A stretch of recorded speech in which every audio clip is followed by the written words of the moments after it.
দেওয়া হবে এবং কোথাও কোথাও বিভিন্ন পণ্য কম দামে দেওয়া হবে কিংবা কিছু পণ্য তাকে একদম বিনামূল্যে দেওয়া হবে, যাতে বাংলাদেশের যে কোনো পরিবার তারা যদি অসচ্ছল হয় তারা যাতে সচ্ছলভাবে খেয়ে পরে জীবনযাপন করতে পারে। ফার্মার্স কার্ডের কথা বলা হয়েছে, আপনারা শুনেছেন?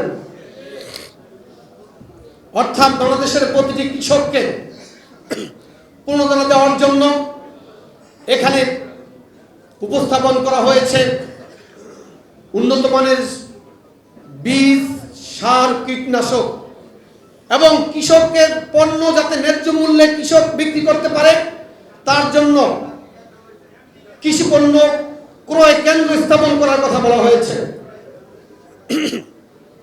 একইভাবে হেলথ কার্ডের কথা বলা হয়েছে।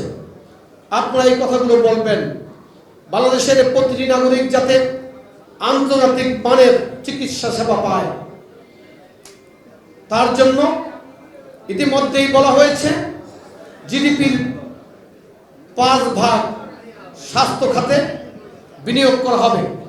অর্থাৎ শিক্ষা, স্বাস্থ্যকে সর্বোচ্চ অগ্রাধিকার দেওয়া হবে। অতীতে আমরা দেখেছিলাম দেশনেত্রী বেগম খালেদা জিয়া শিক্ষার জন্য কি কি ভূমিকা রেখেছেন।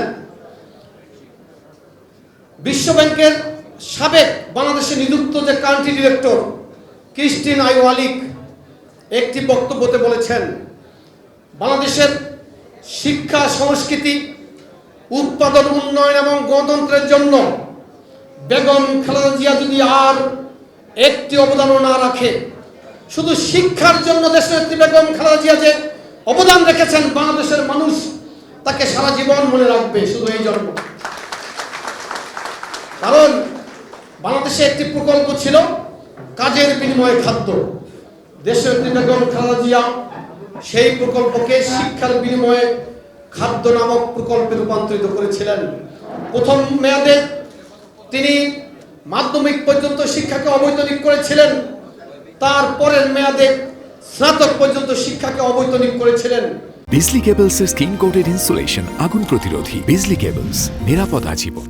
শুধু তাই নয়, যে কোনো রাষ্ট্রীয় চাকরি পাওয়ার ক্ষেত্রে সন্তানের নামের সাথে বাবার নাম লেখা যেমন বাধ্যতামূলক ছিল, দেশনেত্রী বেগম খালেদা জিয়া নারী জাতিকে সম্মানিত করার জন্য বাবার নামের পাশাপাশি মায়ের নাম লেখাকেও বাধ্যতামূলক করেছিলেন। বন্ধুরা আমার, আমি এই কথাগুলো এজন্য বলছি, আমরা আগামী দিনে যখন ভোট চাইতে যাব আমরা সাধারণ মানুষকে কি বলবো, এই কথাগুলো আমরা বলবো।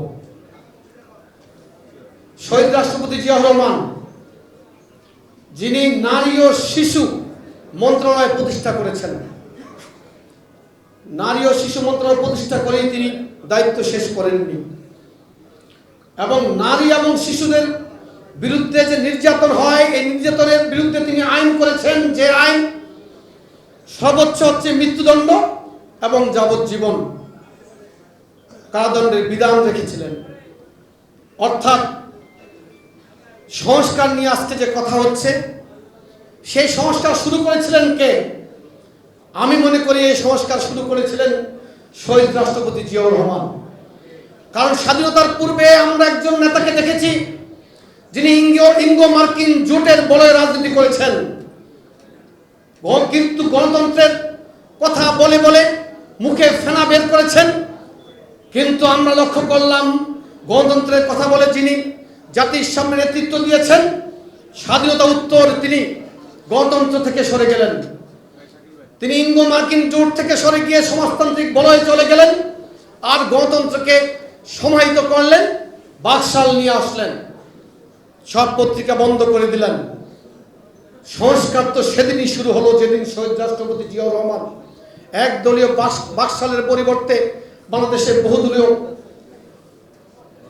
গণতন্ত্রের পুনঃপ্রতিষ্ঠিত করলেন। 4টি পত্রিকার বদলে সকল পত্রিকাকে তিনি চালু করে দিলেন। শুধু তাই নয়,